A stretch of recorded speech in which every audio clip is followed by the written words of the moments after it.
On the border of Oxfordshire and Gloucestershire is one of the country's most famous lakes, the Carp Society's Horseshoe Lake. This DVD is an invaluable aid to capturing one of the many beautiful carp that inhabit the lake. Now you can live the horseshoe dream.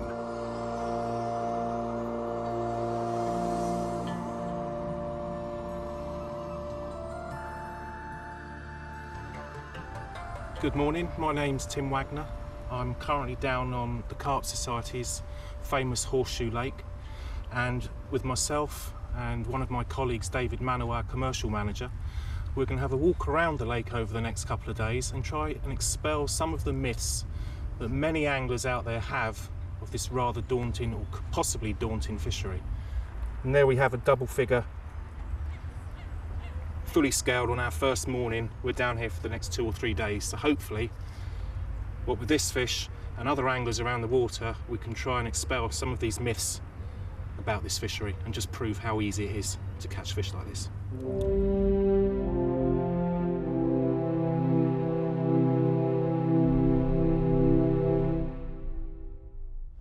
Hello there and welcome to the tour. We finally started. We've left our base camp swim, so to speak, and we're now in Peg 1, which is commonly known as the fence swim.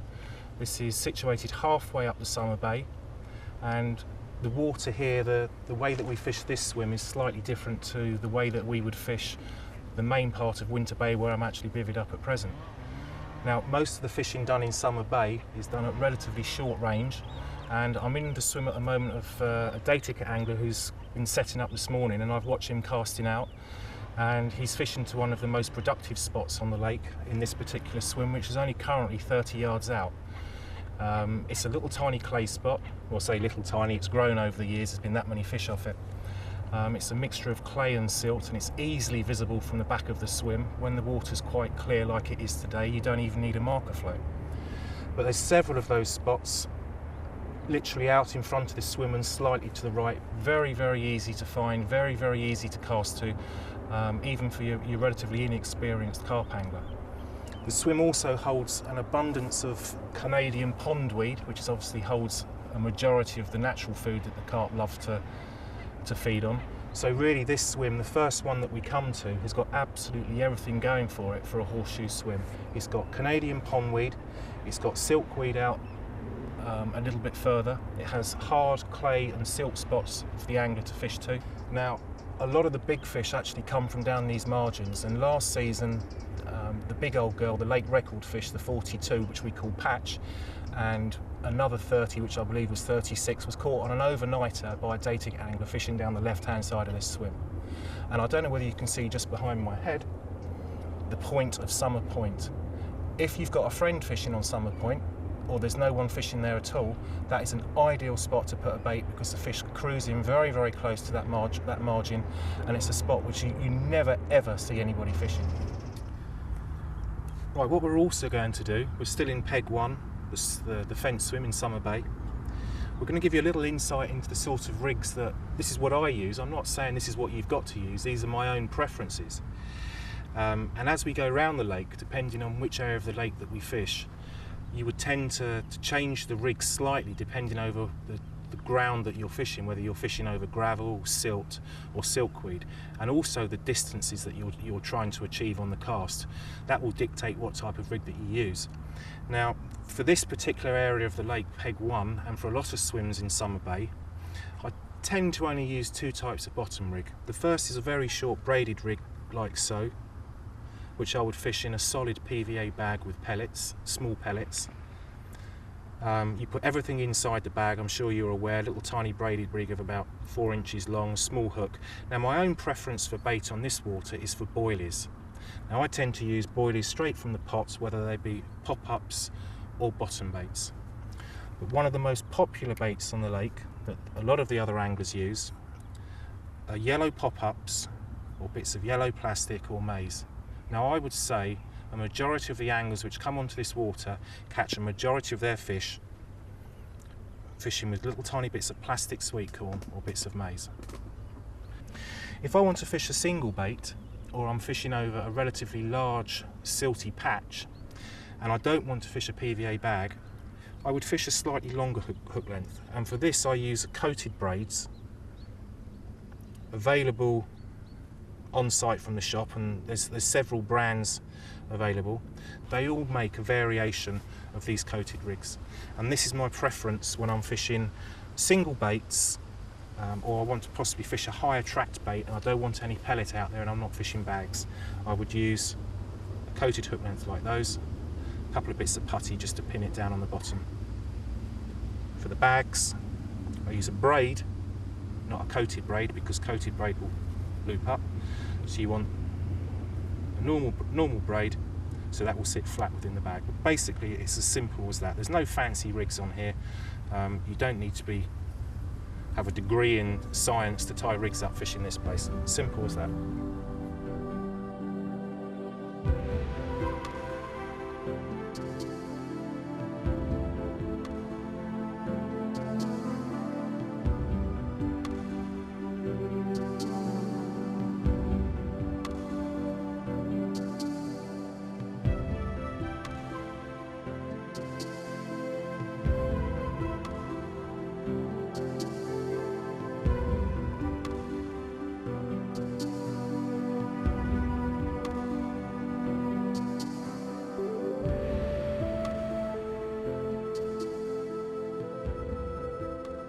Right, welcome to Peg 7.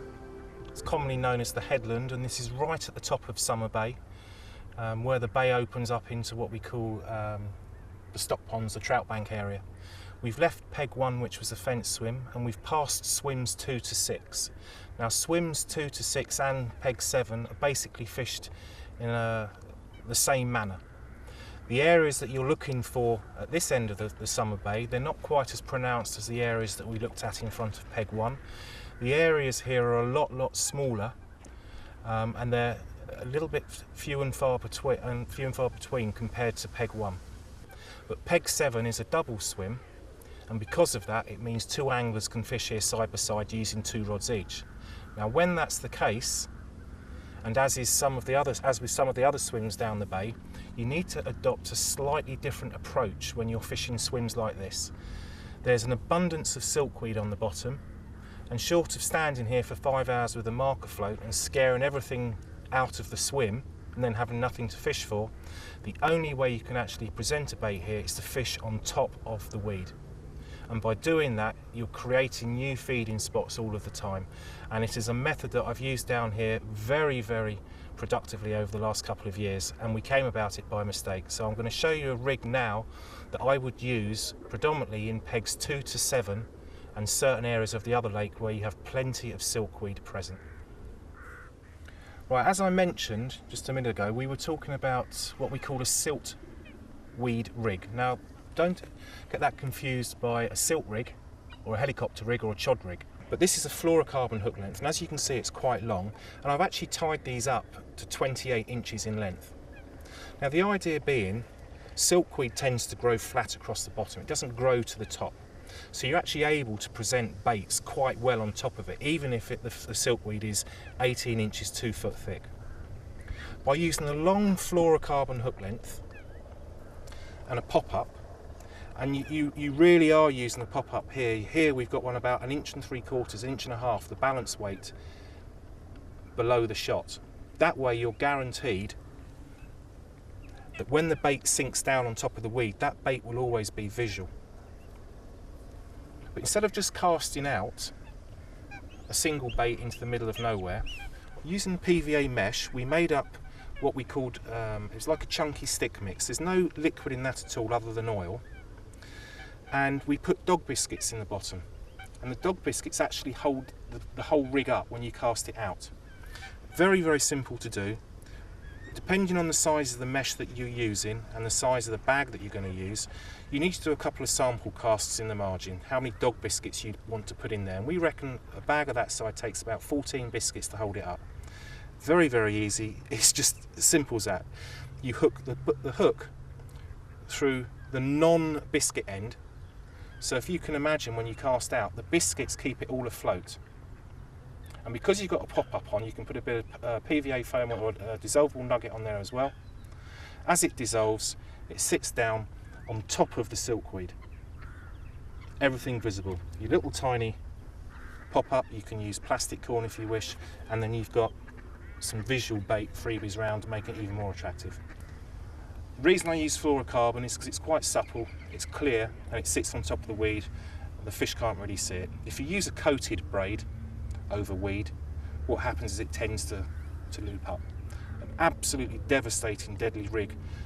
Something that we came about by accident, but it's something that I would use on many a water now, and I hope that some of you will give this a go, especially fishing these swims down here.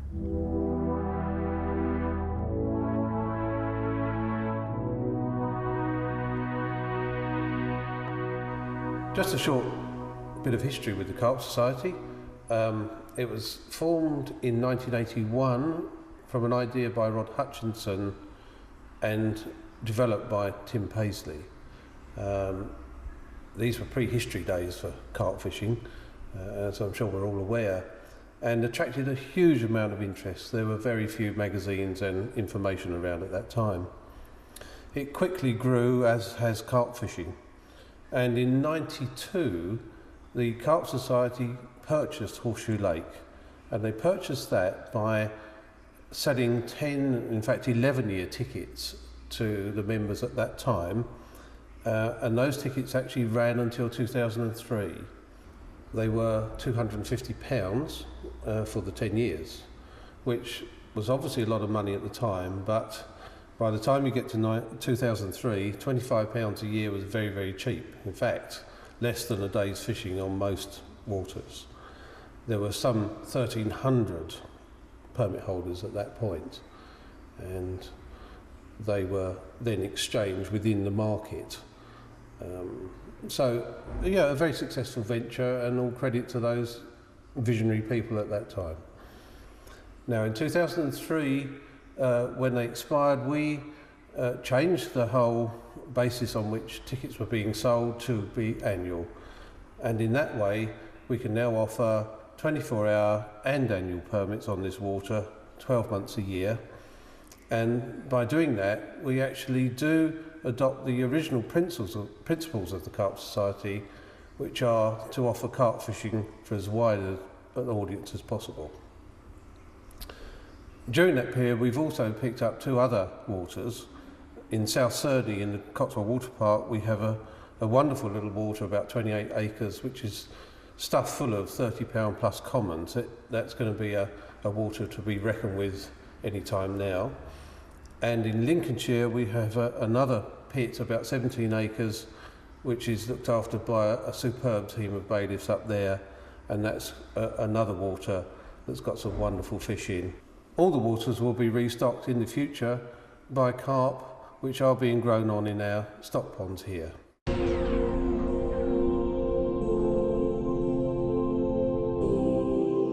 Hello again, we've moved round the lake off the headland.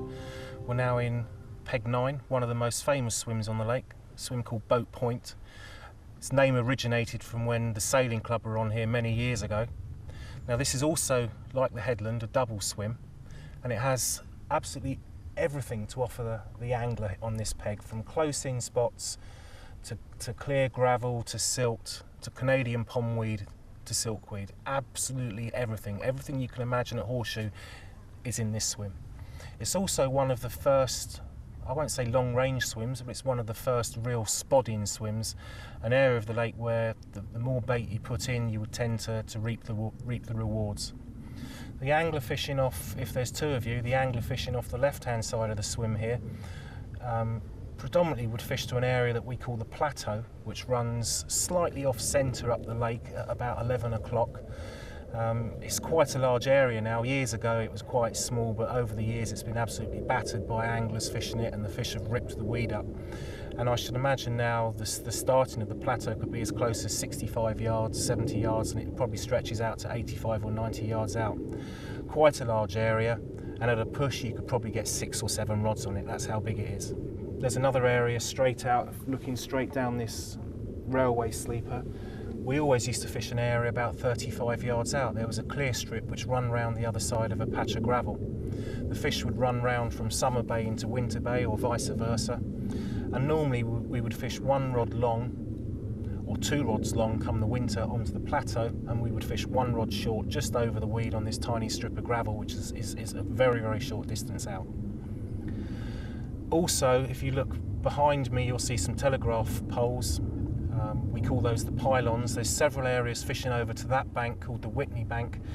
A little bit further at range, we found them anything up to 100 yards out, basically between sort of 75 and 100 yards with a bit of marker work out there. You'll find some areas are quite polished clean, other areas have got light coatings of silkweed on.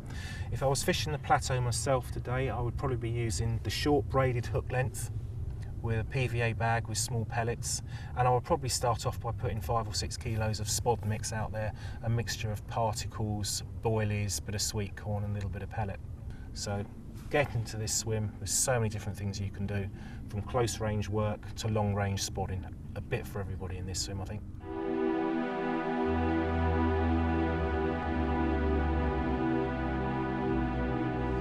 As we walk around the lake, I will be making references to different types of rigs that we will be using.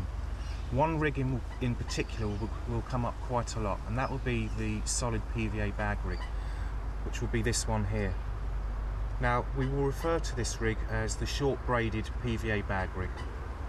However, there's a couple of swims where you will be fishing hopefully at mega long range, and if you're able to present a PVA bag in excess of 100 yards, you will catch more fish than fishing a normal single bait. And in those swims, we will refer to using the micro bag or the mini bag PVA rig, which is that one. And what we'll do is we'll show you the different size bags now, so you have an idea of what what sort of size bags you're going to be capable of casting out in certain swims. Right, you've just had a look at the 2 types of bag rigs that we used. This is the first one that we would use for probably 90% of the PVA bag work on the lake. This is what we would call, or what I refer to as the standard bag rig, and you would use this in say probably about 90% of your PVA fishing with a 3 to 4 inch braided hook length. And as you can see, it's quite a large bag filled with pellet. You can add boilie crumb and oils in that as well. With a 4 ounce lead, that's currently weighing somewhere in the region of 7 ounces. This is the slightly smaller bag that we would use in some of the longer range swims. This would be the size bag that you would be able to outcast the larger one without in any danger of destroying your rods or snapping your line. That only weighs, with a 4 ounce lead, it's only about 1.5 ounces, 1.75 ounces heavier with the pellet. So you could fish that with a 3 ounce inline lead plus your pellet. You're only looking at 4.5 to 5 ounce casting weight. That's the sort of bag you would want to use in some of the longer range swims. Absolutely devastating.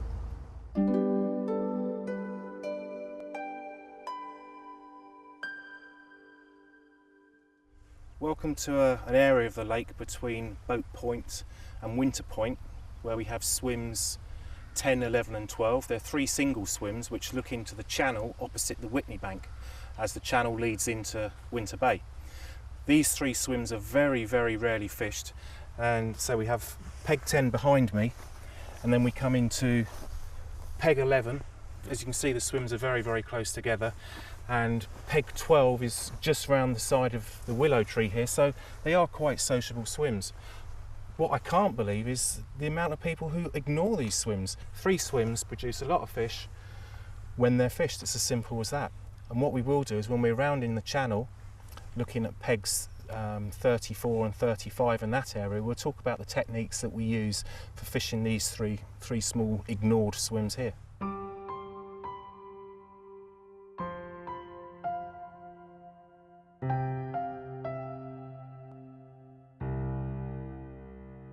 Another very, very famous swim for people or anglers which have been on this fishery a while or thinking about fishing this. This is peg 13, or basically it's known as Winter Point. It's the first real point that sticks out into Winter Bay as you come down the channel. At its widest point here, going over to the Whitney Bank, it's just over 180 yards wide. It's a double swim, and it offers the angler, much like boat points, absolutely everything to go for.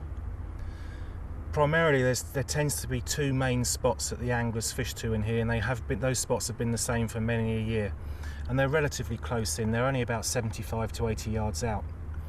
Now most anglers fish off the side and they aim at swims on the Whitney bank, normally at a swim called Sandbags, and behind Sandbags there's a telegraph pole, and you would normally aim one at that and one a little bit further down the bank at a swim called White Post, and you would fish one on the large willow tree. Now these areas are polished clear spots where anglers have created these spots through years of fishing with lots of spod mix, and the fish have come in and just cleared them up. However, for the more adventurous angler, if you don't want to fish those two spots, or maybe you're with a colleague and you've doubled up and you want to try and find your own, there's two areas worth thinking of. If you're a long range caster and you can cast in excess of 100 yards, if you look slightly down the Whitney bank a little bit more, there's a swim called the Suicide Swim, and just to the right of that there's another telegraph pole. If you're able to hit the 120 yard mark, 126 yard mark, if you can fish on that telegraph pole, that will put you in a prime spot. It's a spot that's very, very rarely fished because anglers can't reach it, and it's an area of the lake that fish feel very, very safe and confident to feed. I did say to you, for the pioneering angler, if you look directly off the end of Winter Point, you're looking into the channel. It's quite silty out there, but there's a lot of siltweed or silkweed. If you to use the very long silkweed rig, the one that we showed you over on peg 7, the 24-inch fluorocarbon, fish at about 60 or 70 yards on top of the silkweed and fill it in with a spod mix of broken boilies, hemp, pellet and a bit of corn. Within a very, very short period of time you will encourage the fish to go down and feed. And that is another area which will often produce more fish than the more heavily pressured spots out on the main spots at 80 yards.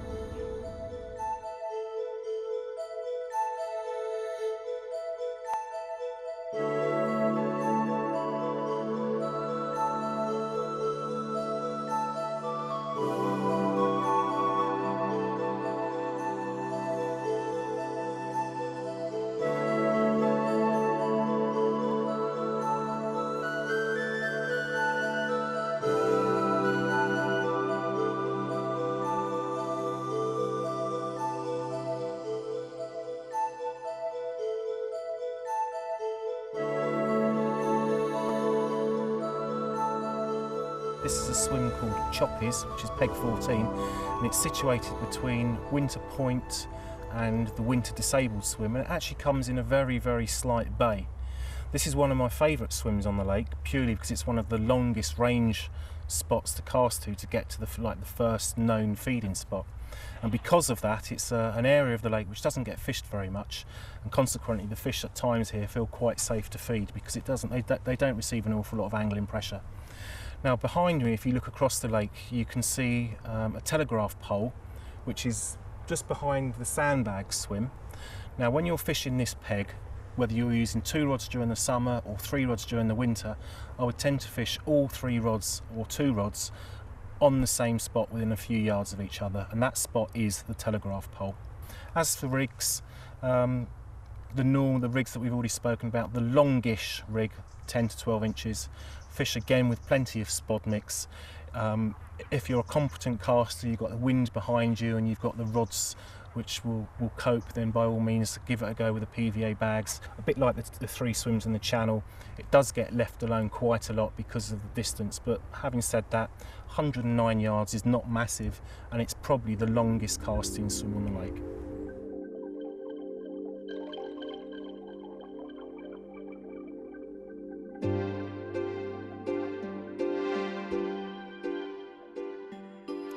We're actually here on one of our 3, in fact we've got 4 stock ponds on site. Now a couple of years ago we took delivery of about 2,000 horseshoe carp bred for us by Rodbaston College, and they're growing on in these ponds now, and they are the future of all the Carp Society's waters. We're just going to try and catch 1 or 2 of them just so that you can have a look at how they're growing and the sort of beautiful stock that they are. Good old sweet corn, and hopefully we won't wait too long. These horseshoe carp are much sought after. In fact, when it was known that we were looking at a breeding program here, we've had numerous approaches from clubs and up and down the length of the country. So we haven't decided yet whether to sell any. But what we will do is consider that in a couple of years' time. So, some of the ones that we did have as little stockies were commons. Beautiful little fish. That will please someone in 5–10 years' time. We're often asked about the stockfish in here, and to be honest, it's quite a mystery. There's much talk about leany strains. We've got no provenance for those. However, we do know that they are a beautiful looking fish. You just see them from that little common there, and some of the fish on the DVD, tremendous fish. We do have some records that before the Carp Society ran the water, it was owned by ARC, and prior to that I do believe that the Birmingham Anglers Association had some interest in it, and they reputedly put some 4,000 or 5,000 carp in. But wherever they did come from, they are, as I said earlier, much sought after, and beautiful fish, beautiful looking fish. Now this may be one of the future horseshoe mirrors. Well, certainly learnt its craft. Yeah, it's a beautiful little fish.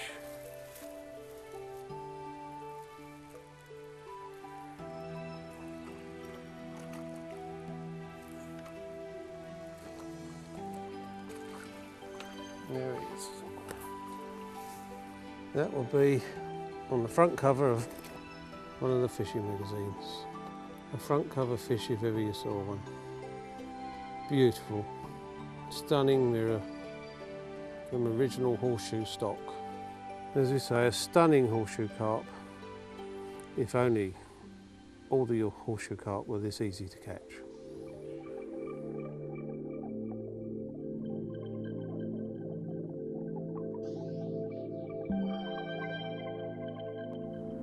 Right, we've just moved around from the double swim Choppies into another double swim. This is called Winter Disabled. This is Peg 15. Again, this is a very, very famous swim. It will accommodate 2 anglers, and the area that you're fishing to out here is not as long as it was next door in Choppies. In actual fact, it's not quite as far as it was as it is on the Winter Point. And the spots that you would fish to from here over the years have grown. Last year, 18 months ago, you used to aim at the swim called White Post, which is directly opposite you. You can see the two white posts in the background on the swim. But what's happened as the years have gone on and people have fished it, and there's been more and more spod mix gone out. If you look to the left of the swim now, on the far bank, there's a bush, and to the right of the swim there's a willow tree, and there's a tree on the far horizon which looks a bit like a mushroom. The clear area now stretches right across the front of that. So what used to be quite tight for getting 2 rods on, you can now literally get 6 rods on that spot where it's been fished so much over the past. The fish are still used to coming in there to feed. There's an awful lot of natural food in the area anyway, and there's an awful lot of food goes out there via the angler through the spod. Well, as I've said, this is one of the popular swims again, not just because lots of fish get caught from it, because of the easy access. Now, this is actually a disabled swim. The swim can be pre-booked because it has wheelchair access. We've got a concrete slope running down to the swim. What's happened over the years, and what I found last night when I came down to set up, there used to be a massive bank of weed going out here, stretching out to about 60 yards, and then you'd hit the beginning of the clear spot. We have what you call spod spill, and spod spill is when you make that first cast with the spod and the some of the bait falls out of the spod and it drops short before the spod goes out to its mark. And what's happened over the past couple of months or the past season, there's been a lot of spod spill in this swim, and it's now created a new clear spot only about 35 to 40 yards out. And one of the last times I fished this swim, that spot wasn't there.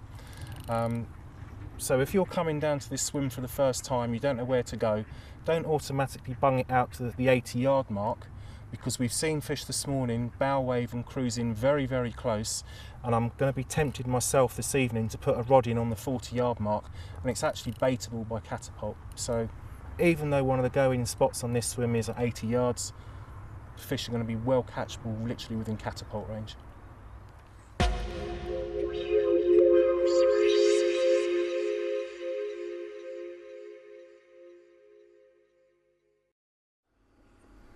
At Horseshoe, you've got modern day facilities, probably unrivaled within the carp angling community, but certainly of the highest quality. You have a well-stocked shop. We aim to stock all rigs and bait requirements that you could possibly use on this water, and indeed in local waters. We have a large club room. You have modern facilities such as showers, loos of course. We have a wonderful veranda. We're even licensed for the events that we hold here now. So it is a venue which is attracting a more discerning angler these days, who is used to going to France and being offered super facilities. And we have a lot of people come here now and say, well, isn't it nice to have this offered to us in this country? So we feel that it's all been a very worthwhile venture.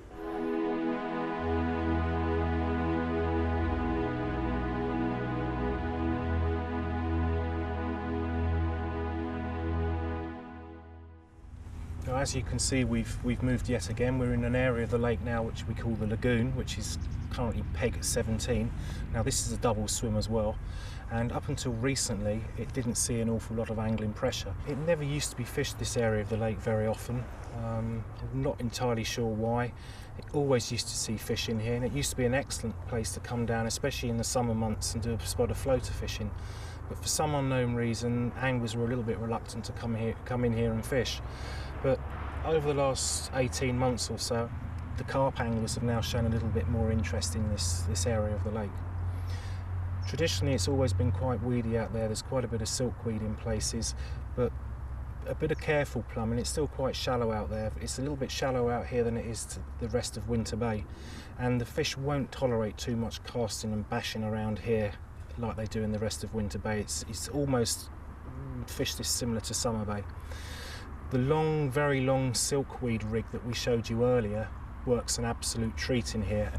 We have areas here very much like your traditional gravel pits, where you've got the marginal shelf and the ledge, and quite often or not, when I've been fishing in peg 16, I've caught fish no more than a rod length from the bank, where I've lowered a bait onto the clear water right by the edge of the weed.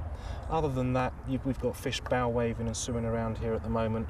If you fish this place similar to how you would fish Summer Bay, with PVA bags, pellet, a little bit of spod mix, not too much because the fish will leave this area, or with longish hook lengths fishing over and above the silt.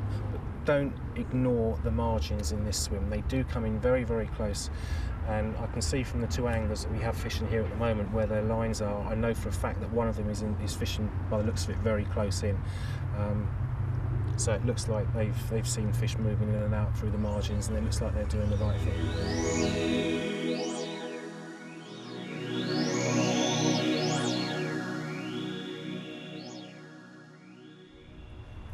Right, we're just going to take a few minutes now to talk about the weed here at Horseshoe.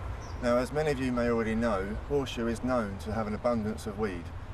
Now, this is down to several reasons. One of them is the fact that Horseshoe was originally dug as a mineral extraction pit. Now that means that the substrate here, which is originally sandy gravel, contains many of the natural minerals, nutrients, for example phosphates and stuff like that, which plants need to grow. Also here we have crystal clear water, which means the sunlight penetration can reach right down to the bottom, the bed of the lake, meaning that photosynthesis and plant growth can also occur, even at low light levels. So being a reasonably shallow lake means that the weed growth, it can grow for many months of the year and at great speed. Now, the weed is not something you should shy away from. It's actually very beneficial to the water. It's actually very vital to the water. Not only does it provide the oxygen for the fish, the living invertebrates and that to live off, it also provides the food chain, the foundation of the food chain, which the natural foods will grow on, live on, and that's a sort of natural larder for the carp and the other fish species. It also acts as a sanctuary for fish to get them out somewhere safe and get them out of danger, and also very important for spawning, and a nursery area for fry and juvenile fish. Now, anyone who's fished Horseshoe Lake would have seen these weeds before. Now, what we have here is what's commonly known as a blanket weed. It's also, people refer to it as silkweed or siltweed. Now, it's actually a filamentous algae, and single cells of algae form themselves together to make this hair-like structure, which, as you can see, can be quite matty. It's quite big, quite dense, and it can quite easily cover the whole of a lake bed, especially in still waters. Now, this can be a real nightmare if it does, get too mass produced over a lake bed. And the reason for that is that when it photosynthesizes, you get a lot of oxygen in the cells of the algae. Now, this can float up during the day and make big mats over the lake surface, and then drift around in the wind, get caught around lines, and just look pretty ugly around the lake. Now, the second one, which is very common in here, is what's called Nuttall's pondweed. Now, it's very similar to Canadian pondweed, and in fact you probably would have seen this in many garden ponds. Now, this is a fantastic oxygenator, but as you can see, again, it can grow very prolifically, and it can easily swallow up a still water. Now, both of these, there's a huge quantity of both of these in this lake at the moment, and as you can see, when that's in the water and it's going, from 4 foot from the bottom of the lake right up to the top, you could see that could be quite hard to present the bait into. Right, as I said before, this is blanket weed, the filamentous algae. Now, this can grow quite profusely over the bottom of the lake bed, and as you can see, you can quite happily fish into that. There are various techniques and methods you can use to fish into this. You find this on big expanses around the lake, and people quite happily fish into the middle or use pop-ups or other things like that on that one. To cover it, really, the weed is not something you should be scared of. It is absolutely fantastic in the lake. The lake needs it. It provides a healthy lake, which is sustainable, and out of that come fantastic quality fish.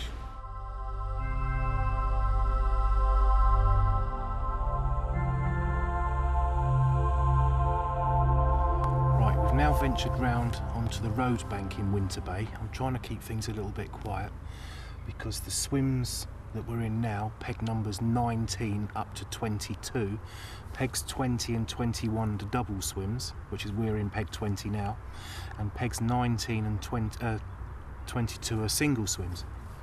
But we'll basically fish a lot of these swims, or all 4 of these swims, exactly the same way. Now, if you look behind me, you'll see that we've got quite a lot of marginal growth trees, and these are one of the few areas on the lake where you can actually get in and fish the margins. And when we say margins, we do literally mean a rod length out. I'm sure if we sat here long enough, we would see fish swimming up and down these margins, and big fish at that. Now, this is an area of the lake which really does get neglected by the anglers. There's a lot of silkweed out here, and it tends to frighten off a lot of the anglers. They come in here, cast the marker float out. Doesn't matter where it lands, it seems to be silkweed. And if they do land on clear spot, it's more luck than judgment. So they tend to have a couple of casts with the marker float, find the weed, and then completely disappear and leave the swims alone, only to fish these pegs as and when the rest of the lake is full. This is probably one of the safest areas that the fish know on the lake. Because it receives very little angling pressure, this is one of the few areas on the lake where the fish feel very safe. As I've pointed out to you, you've got the marginal shelf, and what I would tend to do here is to fish with traps. And by traps I mean a single PVA bag, flicked it out underarm, possibly with a back lead or a flying back lead, and literally just fish for one bite at a time. What happens if you want to catch a few more fish, or the fish are showing out at range? Remember the silkweed rig that we showed you, the extra long rig? Well, this is where that rig really does come into its own. What I would say is, if you come in here to start with and fish are showing, and they're showing at range, don't go casting the marker float and spook them. Try the first hour or so fishing with extra long hook lengths and little tiny PVA mesh bags and pop-ups. If nothing happens within an hour or two, then get the marker float out and see if you can find a clear spot, and then put some spod in. But what I would say here to start with is don't go straight in like you would do with a lot of the other winter-based swims and fill it full of bait and start casting the marker float around. The fish are not used to it along this bank, and because of that you might well lose a big shoal of fish up to the other end of the lake.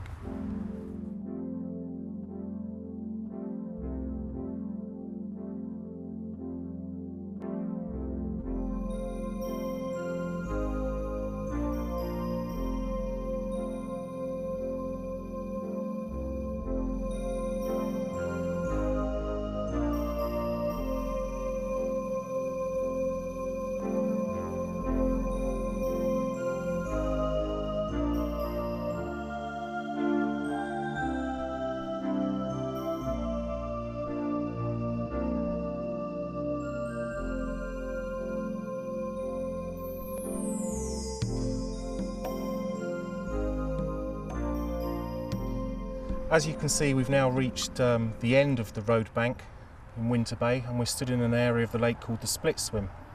In actual fact, it's two single swims, but it can actually be fished like a double, because we have swim 23 on my right, and immediately to my left we have swim 24. Swim 23 is a little bit of a climb down, it's got some steps down to the water's edge. Now this swim offers the best of both worlds. You've got the marginal shelf and the trees right on the left hand side, no more than a couple of rod lengths out. Now an awful lot of fish come from that one spot. When the water level goes down a bit, and we've noticed this when we've been out in the boats during the close season and during working parties, there are an awful lot of small clear spots all the way dotted down this marginal shelf where the fish have been going in unhindered, unpressured, and they're feeding quite naturally. Let's say you're fishing here with a colleague. You haven't drawn the short straw, so to speak, and you've had first choice of swim. I would always go for swim 24 without a shadow of a doubt. This has got a lot of things to offer. Just down the right hand margin you've got a large snag tree off the bank about 30 yards down.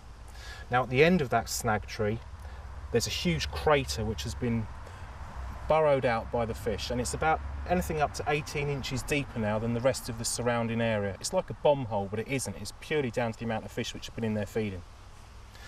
A little bit further down that bank is an area called No Carp Corner. Now most lakes have an area of the lake called No Carp Corner. It's pretty ironic because a lot of the time there's absolutely hundreds of fish in there, and on the right weather conditions, when you have a wind blowing in there like we have today, it will be an area where the fish just would love to get in on the wind, on the end of the wind. Say you don't like fishing the margins, or there's somebody in No Carp Corner. Directly in front, going out from this swim at about 60 yards between here and the swim on the other side, which is called the Suicide, is a large mound, and it comes up about 1'18" higher than the surrounding area. It's polished clean now, and it's about twice the size of a bivvy. It's an area that the fish constantly swim over when they go into and out of No Carp Corner, and it's an area of the lake where you can reach it equally from here and both the Suicide swim. Now when it actually comes to rigs, my favourite rig in here is back to the old PVA bag.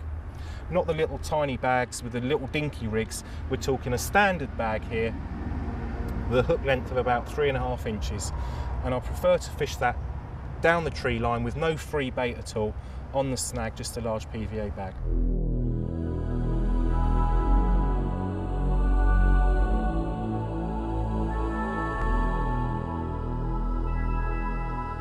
Right, we've started to venture down the Whitney bank in the Winter Bay now, and we've come about 300 yards up the Whitney bank, and we've currently stopped in Peg 29, which is a swim that we normally refer to as the Big Double. The spot that you would tend to aim to is the bushes just slightly to the right of the winter disabled swim, and as I said, the last time I fished this, I fished it at 109 yards, and it's 2 rods during the summer months, but come the winter months we're back to 3 rods, and you can easily get 3 rods on that spot.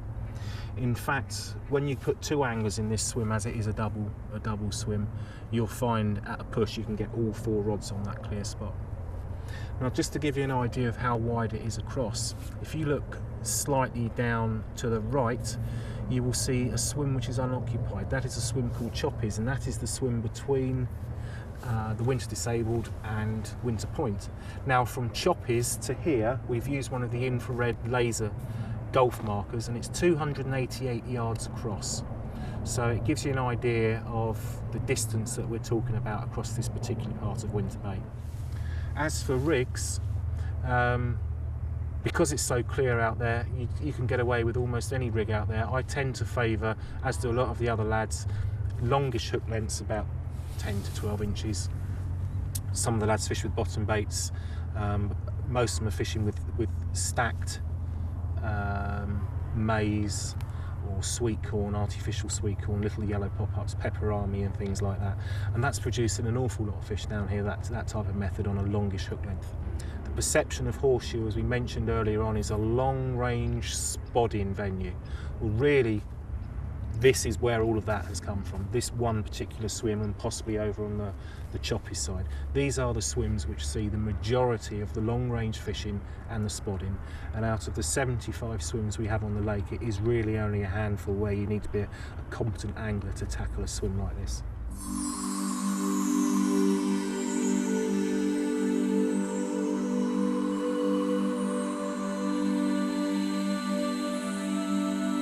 Right, we've come along the Whitney Bank a little bit further now, and we're in the middle of the channel. If you remember earlier on, we were in pegs 10, 11 and 12, which were 3 single swims.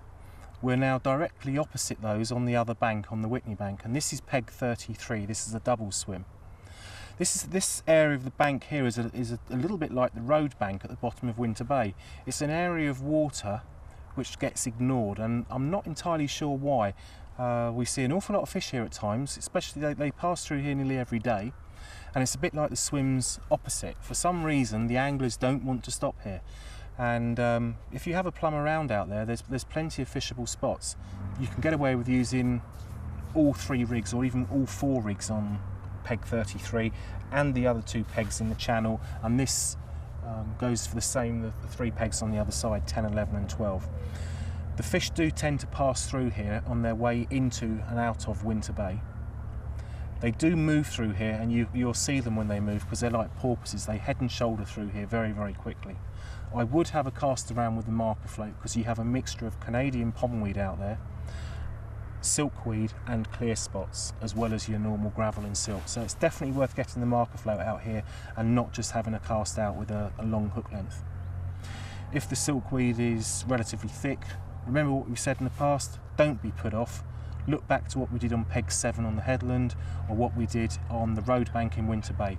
Go for the extra long hook length, the one of about 20 inches, 24 inches of fluorocarbon, with a little tiny mesh bag. Fish on top of the weed. Remember, the fish are in the weed for a reason, and the reason being that's where the food is.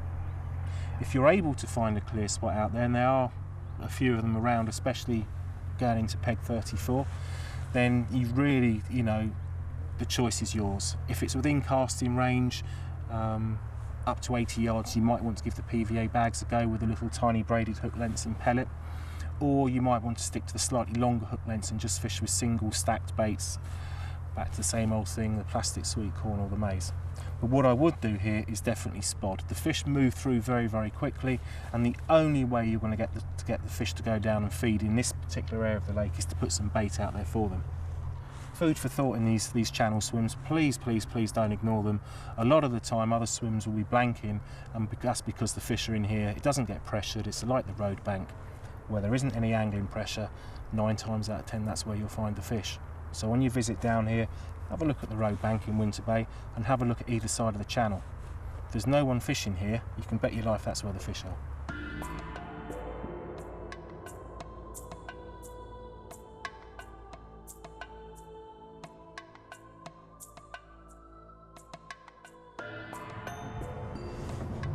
I was going to start talking, but as I was about to start, the fish has come up and taken a float right by the front of the boat. What we've done now is, if you can remember earlier when we were walking down the road bank of Winter Bay, we were talking to you about some of the areas that anglers ignore, and how popular and how good some of these margins are. One of the first swims that we stopped off yesterday was peg 20, and we were pointing out the fact that the fish come in really close under the trees in the margins. But most of this bank, most of this road bank along here, as you can see, we're approaching one of the largest fallen boughs of a willow tree at the moment. And I can't believe this is a double swim. The amount of fish which were down here showing first thing this morning. And as you can see for yourself, there's no one in there. And just around the other side of this fallen tree, there's another double swim, and there's no one in that either. And the only person down this bank is an angler doing a bit of floater fishing. The water depths down here at present, because the water levels are up still slightly from the floods, we've currently got between 8 and 9 feet along most of this area out here. There are some clear areas, but as I said, I really wouldn't bother crashing around too much with the spod. And I would just fish the slightly longer hook lengths and fish on top of the weed, which is what we have been doing over on with one of the spots over on the winter disabled. There's an area that we're just about to pass now, over to my left, that probably none of the anglers fishing this lake today have probably seen. And that's where the bank is cut back in by this fallen willow tree, an absolute haven for carp. In actual fact, it looks like there's a fish just fizzing here. It's just turned over and fizzing. There is actually. There's a big mirror. It's a shame you can't see it. The bubbles there were the giveaway, and it's come in right under the boat and gone off that way. The fish definitely in the mid-20s. And obviously he's hanging around, or she's hanging around this area for a reason. And if you look in there now, I'm sure you can see why the fish have been in there. It's unbelievable how many fish are actually here. Luke's paddling the boat at the moment, and he's getting quite vocal at the back for the amount of sheer volumes of fish that are swimming around the boat at the moment. And we're both looking at each other thinking, why the hell haven't we got a rod in our hands? But there we go, there's always another day. Unfortunately, water clarity is not brilliant at the moment. All underwater here, we've got all of these snags, and from the tree line here, you're looking back probably 35 foot.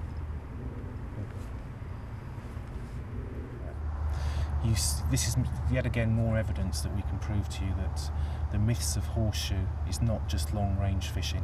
It's not hit the horizon and follow it in with the spod.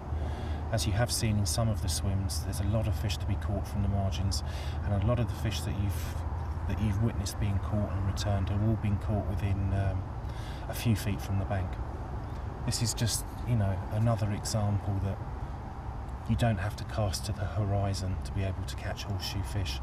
And you can see literally a couple of rod lengths out, we have one angler who's almost doubled his personal best with a fish which was caught a mere 15 foot from the bank on his first ever visit to the lake. So if you want to have a go and you want to come down and see if you can possibly double your personal best, or just catch beautiful 20 pound or 30 pound fully scaled fish or heavily scaled fish, don't be put off by some of the things that you've heard about the Carp Society's Horseshoe Lake. You don't have to fish out there to catch them, because we've already seen, and you will be seeing, some of the footage of fish feeding and being caught at very, very close range. So.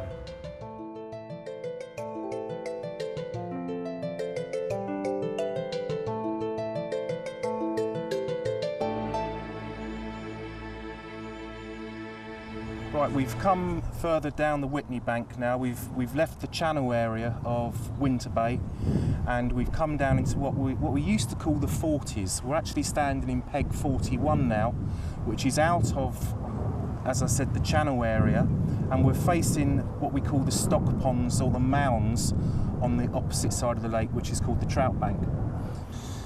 Now these areas of the lake used to be primarily set aside for the winter fishing because it is the longest walk from either car park. But over the last couple of years things have changed, as all fisheries change, and now people who are prepared to make, well, it's almost a pilgrimage up this end of the lake, if you feel like shedding a few pounds as well as fishing, if you can make the effort and come up to what we now call the 40s, the fish are now coming out of here almost on a daily basis, and it's one of their retreats. Again, it's another safe area that a lot of fish can retreat to throughout the day. Most people, and myself included, when we come down this end and fish, instead of thrashing the water to a foam with a marker float trying to find large clear spots like you've got in other parts of Winter Bay, they tend to fish it similarly down here to you would do on the road bank. And by that I mean using relatively long hook lengths, a little bit longer than the 10 or 12 inches as normal, maybe up to 14 or 16 inches with a balanced pop-up, and you actually fish on top of the silkweed. You find the lighter silkweed with the aid of a marker float or by leading around, and then by using the hook length about so long with a balanced pop-up or sweet corn plastic maize, fish over the top with a little bit of light spod in. Don't fill it in because the fish won't tolerate it down this end of the lake. A little bit of light spod in, and within a short period of time that silkweed gets ripped up and you will end up with a relatively clear bottom. Now you don't need to fish halfway in these pegs. Going from, if we probably look at pegs 35 or even some of the swims we looked at earlier on, a bit down in the channel, what I didn't mention was you have excellent margin potential down here.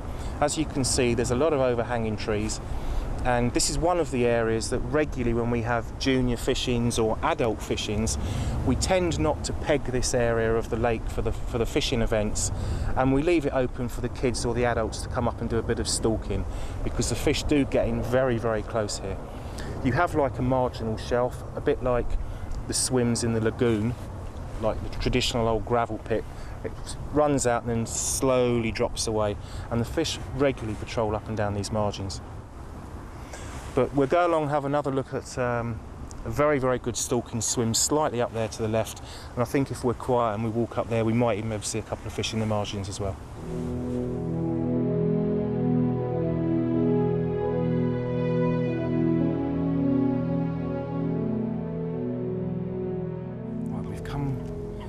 Further down the Whitney Bank now, we're right at the top end of the lake. We're whispering. We're in one of the blue post swims, which are day only swims, and there's several dotted around the lake, and they're basically been designed for the roving day angler, where you can use one rod only and there's no night fishing or no bivvying up in these swims. The swim we're in at the moment is right at the very, very top of the lake before it goes round the corner of the beach and back down the Trout Bank. As I say, this hasn't got a swim number. This is the blue post swim, and there's a marginal shelf out here, and the water's literally only sort of 24 to 36 inches deep. It's very, very clear, and you've got a very, very sandy yellowy colour bottom, which is why we call it the beach area, and then it drops down onto this area of weed. Well, just to give you an idea of how I was just about to cast out, and there's a fish has come along the marginal shelf. And although I'm not fishing, what I didn't want to do was to spook it and possibly hit it with 4 ounces of lead. Here goes. There's another one. There's another one just gone by.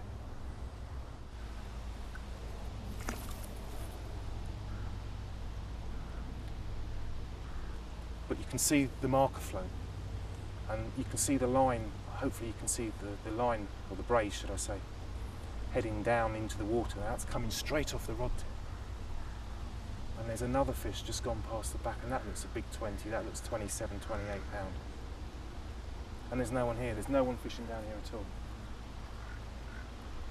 Now you can't bivvy up in this swim, but there's a swim just on the other side that we're going to walk around. You can bivvy up there, and there's a swim literally 25 yards up there that you can bivvy up, and you're fishing the same marginal shelf. There's no one here, absolutely no one here. But this is where the fish are.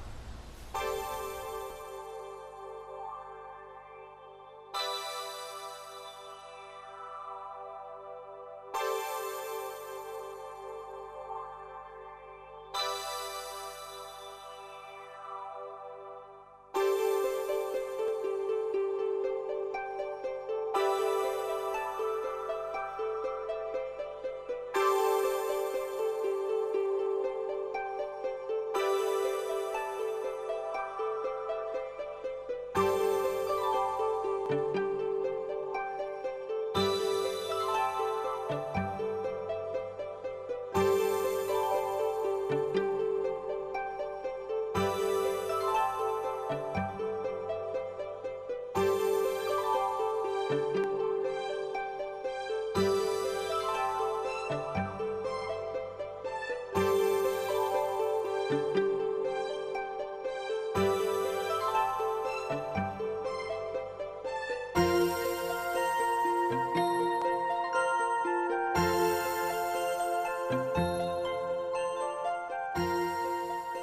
we've moved further around the lake now. We've come around the top of what we would call the beach area. We've left the Whitney bank and we've begun to head down the Trout bank. We're currently in Peg 54, which is a swim called the Mounds or the Stock Ponds. So it's got a couple of names, and it's a double swim.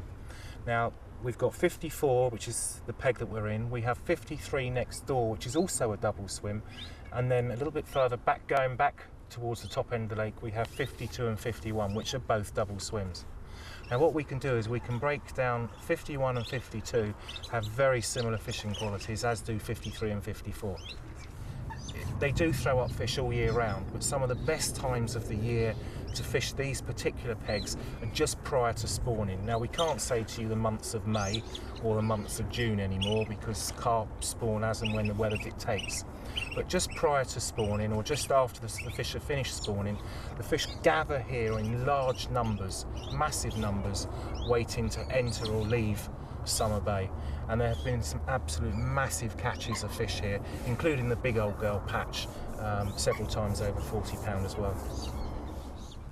As for the actual fishing of these 4 double swims, it couldn't be easier. Some of the marks that we fish to are very, very straightforward, and the bottom makeup of the swim that you're fishing is very, very similar to what you're looking at here. In actual fact, you can probably see it in the margins. Basically, what you have in the margins here is what you're going to be fishing on a little bit further out. Now, there's quite a lot of weed between here and the actual fishing spot. We say fishing spot, this is my preferred spot. It's approximately 75 to 80 yards out. This spot, you need to be aiming up. There's a telegraph pole slightly to the right of the swim, not to be confused with the double telegraph pole to the left. And what you need to do in this particular swim is you aim at the single telegraph pole, fish it at that mark, and I normally tend to fish both rods on the same spot in this peg. Rigs, very, very straightforward, nothing fancy here. You don't need very, very long silkweed rigs. The bottom's relatively clear. You can basically use what you're happy with and what you're confident with. As for bait, basically the more the better. The more you can get out, the more fish you're going to catch. The fish do patrol around this area a lot. They do come into here first thing in the morning. They do come in here during the day, during the night, and in the evening. So this really is a swim that you can catch on 24 hours a day.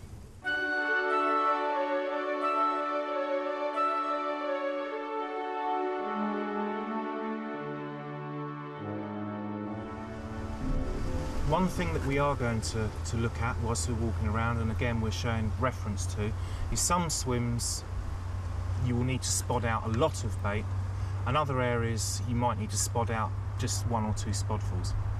But let me show you, for people who are not used to spodding, or not, they're not sure what to actually put into a spod mix, let me show you a very standard, basic, relatively cheap spod mix that anyone can use, and which will produce and catch an awful lot of fish on this water. Now, to start, you need to have some sort of seed, and we do have a nut ban on Horseshoe. So if you are going to use a party blend type spod mix, a mix of particles, make sure there's not things like crushed nuts and tigers in there. I'm using hemp here. This is a ready prepared hemp. This is just a normal flavour. We also use one which has got a garlic hint to it. Now obviously these are easy, they're cheap, they're convenient for myself because it's just one jar, it's ready prepared. If you are on a budget, then what I suggest you do is buy a sack of dried hemp and prepare it yourself. Or you can pre-order it from the shop and they will supply you with freshly cooked hemp on site. So to start, just add 1 jar of hemp or a small amount of hemp, because once you make up a spod mix, what will happen is the hemp will dry out. Even by keeping a wet towel over the top of it, it will dry out and it will start floating away. So there's my jar of hemp. Some of the lads down here use sweet corn. Now, one of the cheapest sweet corn to use is something like Tesco's Value. I believe it's about 19 pence a tin. Excellent for spodding. I mean, you can even eat it in the kitchen as well. The only problem with this is you need to bring a tin opener with you. Please remember to bring a tin opener or your spod mix isn't going to be up to very much. I'm lazy. I have got a tin opener. I've got a ring pull. Another thing you want to add are just a few trout pellets. Don't go mad on the trout pellets or the coarse pellets in here in your spod mix. So if you are going to use pellets, try and keep it to a minimum. All you want, just a few, probably a third of a bag of the large pellet, and if you're lucky enough to have different size pellets, 6mm, 4mm, possibly put a few in. Here we've got some 2mm, these are a very, very high oil trout. Just a few, not many, just to help it bind together. This is the fun part. Give it a good old mix. Now, one thing you can do, very, very good to add to a spod mix, is an oil. Now this one here is a Dynamite Spicy Shrimp and Prawn oil. Now if you're on a budget, these work out about £5 a bottle. Just add a little bit to it, mix it in. Now this will flavour the spod mix. Let it stand for a couple of minutes before you spod it out. Let the pellets absorb some of the flavour. If you fill the spod up too much, like that, not only will you get spod spill where the particles will fall out of the back when you cast, because you filled it right to the end, it's not going to fly properly. So what I suggest you do is fill it to within about 1.5 inches of the bottom, and either have a little tiny plug of ground bait that you can put into the end of the spod to stop the spod mix coming out. Now this is your basic spod mix. We'll catch an awful lot of fish all around the swims at Horseshoe, and this is the sort of mix that 90% of the anglers on here are using, and they're using it very, very successfully.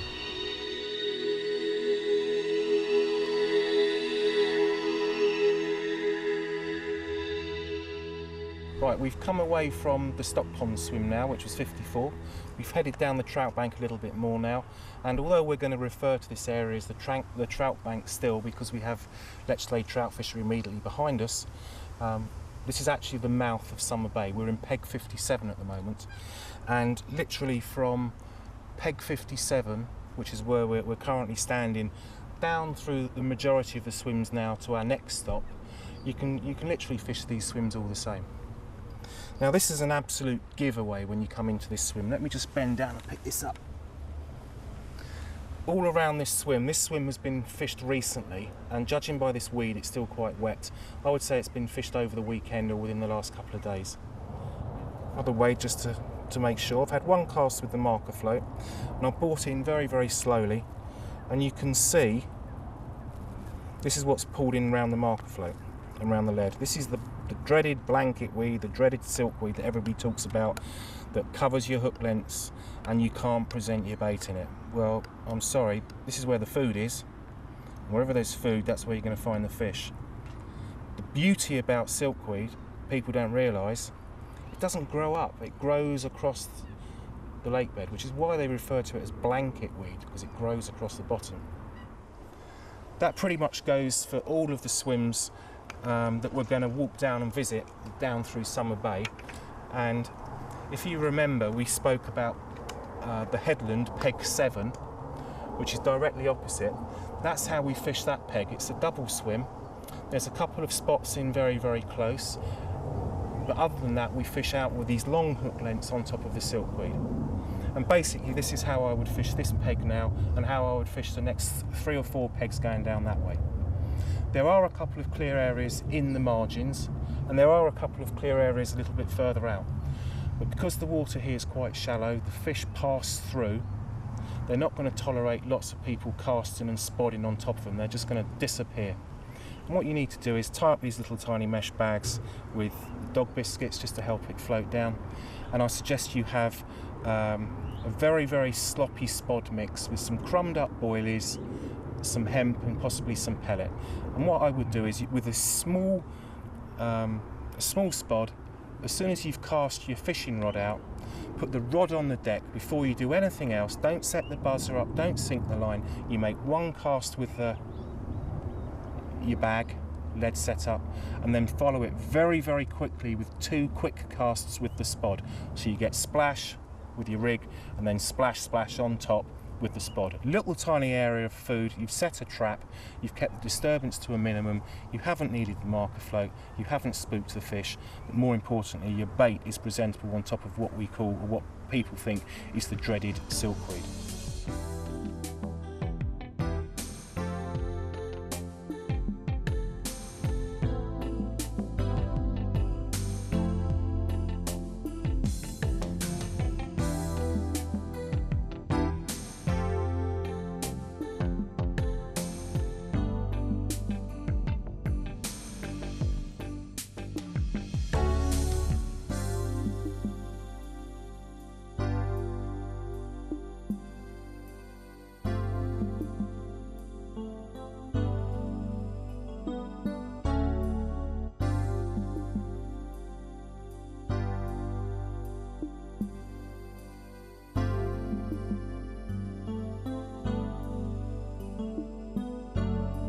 Right, we've worked our way down the trout bank now. We're still in Summer Bay, but this is what we would call the Summer Bay proper. This is at the end of the Summer Bay. We're fast approaching the road bank, and this is the area of the lake that, as I said, we would call this the Summer Bay proper. This is where it actually opens up into the larger expanse of water. Now, we're currently in pegs 67 and 68. They're 2 single swims, right side by side, and it's called the spring swim.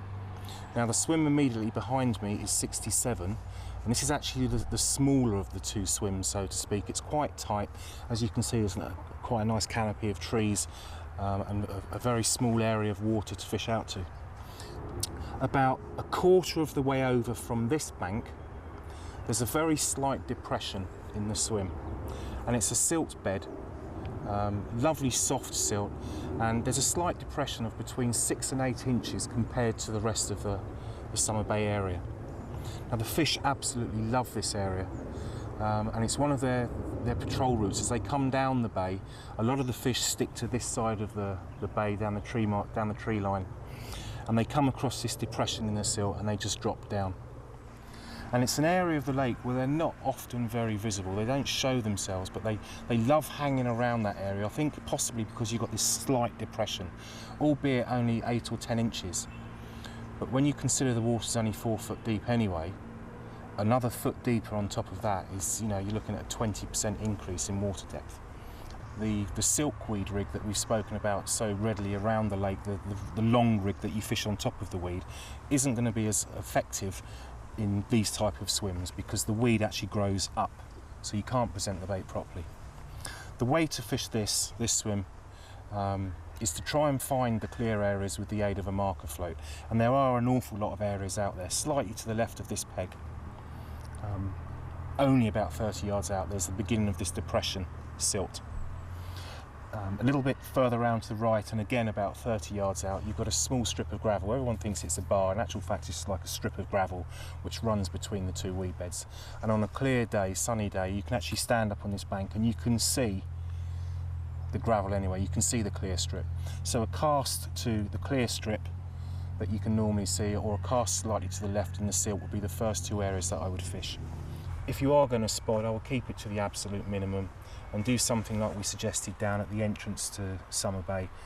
Cast out, drop the rod, follow it in with a couple of spods straight on top of it, so you keep all the splashes down to the same sort of time. Right, we're in the other part of the spring swim now. This is peg 68.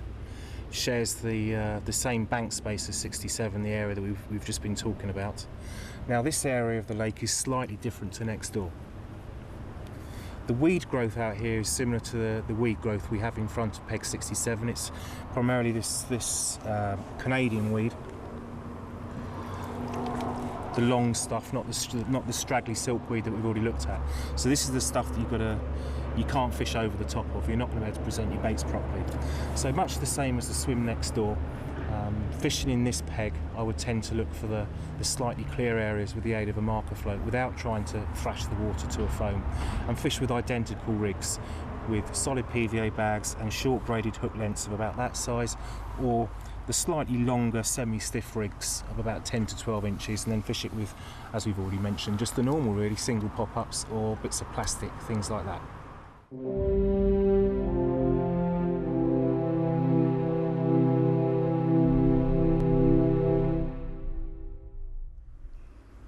How to join the Carp Society? Well, very easy. You can go onto our website, which is www.thecarpsociety.com. You should be able to join online there, and if not, you can download the form. You can turn up here at the fishing lodge, and you can actually join the society and purchase your 24-hour tickets on site. Or you can phone us and we can join you over the phone with credit or debit card details. Carp fishing has changed a huge amount, and hopefully we demonstrate all that's best about carp angling in the way in which we present ourselves, and also the facilities and the events that we run on site.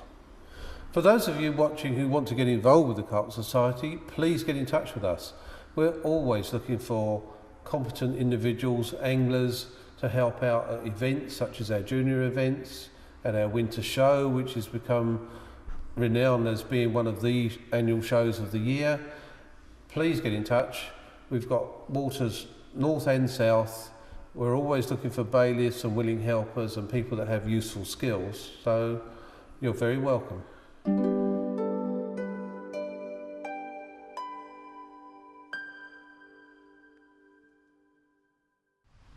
Right, we've made our way round from the spring swim now. We're down at the bottom end of Summer Bay, the bay proper, so to speak, and we're on the road bank now. This is peg 72.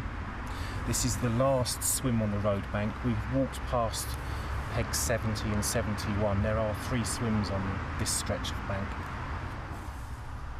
As I said, the areas I try to fish to are the silt bed areas, up alongside the weed, or if you find a gravel patch, steer clear of the gravel and pull off the gravel until you find the silt. At the end of the day, you'll find very, very little natural food on gravel. Most of it is going to be in amongst the weed and around the silt bed.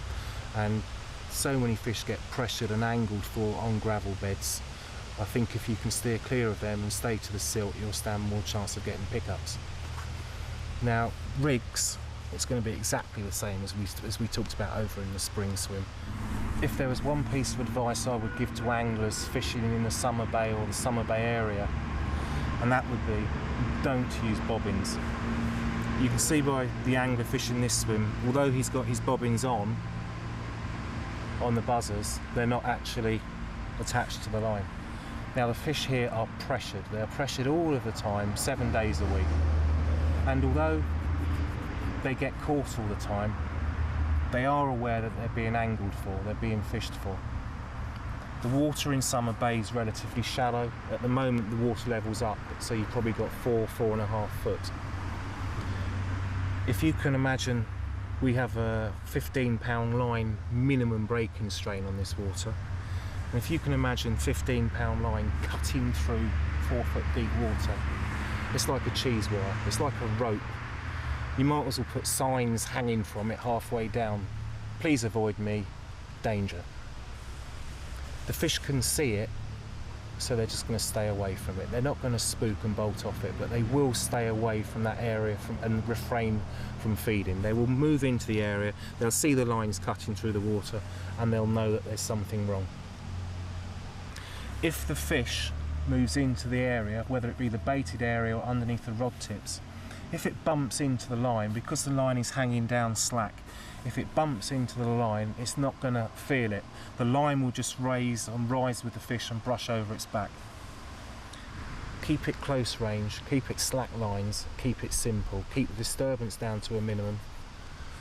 Please don't go using the marker float all over the place, and if you are going to spot out some bait, do it little and often, as and when you recast. Cast the rod out, drop the rod, 2 spods on top. Keep it very, very quiet and you'll reap the rewards.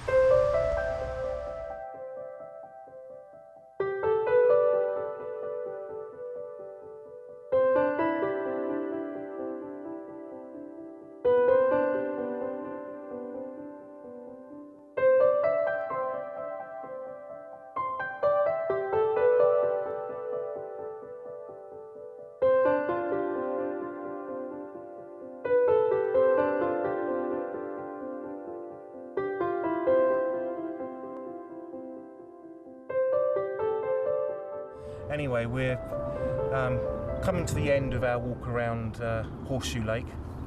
We're in Peg 74 now, a swim that we call Summer Disabled. This is another swim which has wheelchair access for the disabled wheelchair angler. There's a concrete slope to come down. It is a double swim, obviously, so the angler can fish with a partner. If you remember, I said when I was in Peg 66, it's about a quarter of the way across. So from here, you're looking at a cast getting on for the 100-yard mark over into this depression, which is slightly this side. It really is the most prolific spot in this swim to fish, and although there are other areas in this spot to fish, you have a close-in weed bed which runs around behind me. It comes in a little bit like a horseshoe. Just in front of that weed bed it seems to be broken gravel, and I am reluctant to fish on the broken gravel at Horseshoe now because the fish have been pressured on there, and I will always try and look for the silt wherever possible. There are a couple of other areas that you can pick up fish from this particular peg. It's a very tiny bay which runs around to our right, and they do visit that from time to time. They normally give themselves away as well in this swim. When they get into this bay, they do bosh out quite a bit. Now when it comes to baiting on this spot, because it's such a way over that you're fishing, we have tried putting a little bit of spod out every now and then, but because it seems to be this natural holding spot for the fish with this depression, and I don't think we've actually spoken about this depression in the silt before to many of the other anglers, so the first a lot of people are going to know about it is when they watch the DVD. And I think because we have this natural depression out there, it's actually a fish holding spot, and because of that you don't really need to go mad with the baiting up, and just to fish with bags and pellet and plenty of liquid.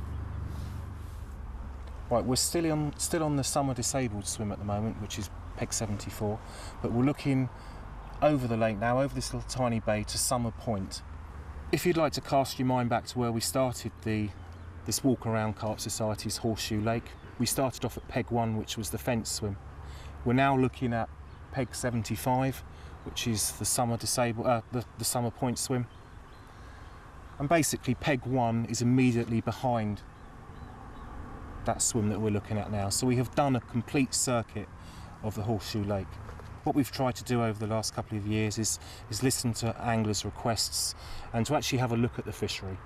And rather than open swims up and cut down trees and try and get more people in fishing, we've tried to make it as relaxing and as an enjoyable, unspoilt environment as we possibly can. Well, I hope you've enjoyed watching this as much as I've enjoyed wandering around. I hope it's been of some use to you, and that you're able to come into areas of the lake now. I hope we've put to bed some of the myths and these far-fetched stories of having to cast 200 yards and spotting 50 kilos of boilies out, or 50 kilos of particles. It's not the need. I think that we've proved with the walking around that you don't have to be an experienced, long-range, full-time carp angler to enjoy and catch fish from this prolific venue. It just goes to prove that you don't need to be fishing massive distances, and even the youngest anglers on here, with a little bit of help, can catch fish from this. It's just a wonderful place to fish. And on that note, we've just had a phone call. We're going to leg it round to Peg 2, where one of our other day ticket anglers has caught a fish at the moment.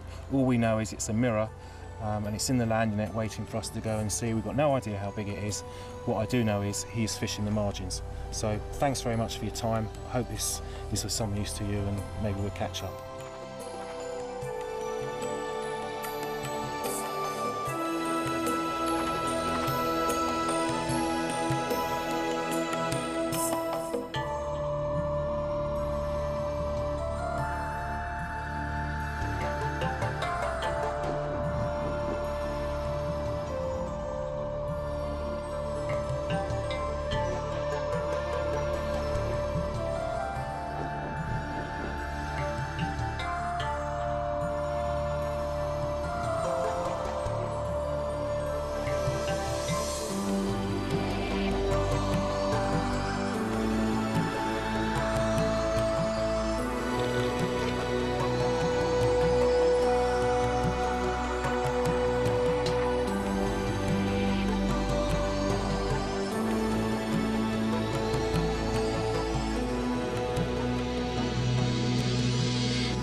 Sports.